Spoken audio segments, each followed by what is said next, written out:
The mythology of ancient Greece is a fascinating glimpse into the world of our ancestors. It doesn't just tell us what they believed and how they worshipped. The stories also tell what they frowned upon, what they aspired to, and what they believed a person should never, ever do. When we learn about Greek mythology in a formal setting, like school, we hear a lot about the heroes. We hear about Herakles and his labors, the warriors of Troy, Odysseus's journey, and Theseus's battle with the Minotaur. However, as it turns out, there are a lot of little details and entire stories that are super dark and just sort of slip through the cracks of higher learning. Let's get dark. Tantalus was an insanely rich but incredibly evil king of Sipylus. He was afforded certain privileges.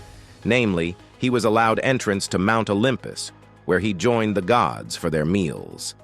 Tantalus wanted to know if the gods did know all, so he decided he was going to kill his son, Pelops, and cook him up for dinner.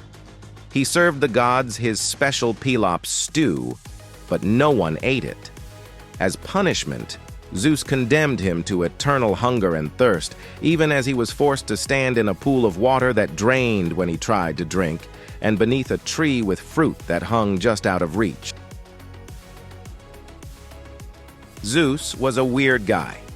One of the things most have probably learned about in school is that the gods and the giants clashed in a massive war. The gods won, but what happened to some of the specific giants was possibly glossed over a bit. Take Porphyrion, who met his end with kind of a double whammy. He was hit with arrows and lightning from Herakles and Zeus, respectively. He went down on the battlefield, but that's not the whole story. Some sources say that he had his eye on Hera and intended to violate Zeus's queen in the most horrible of ways.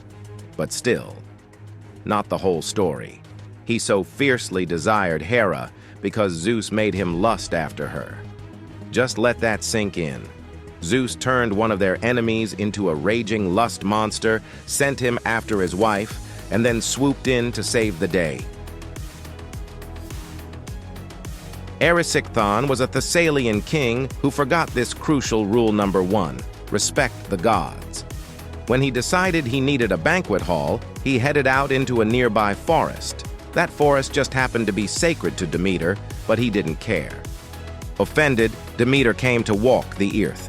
She condemned Erysichthon for his thoughtless disrespect and told him to go ahead and build his banquet hall because he was going to need it. So he built it, and he feasted, and he was still hungry.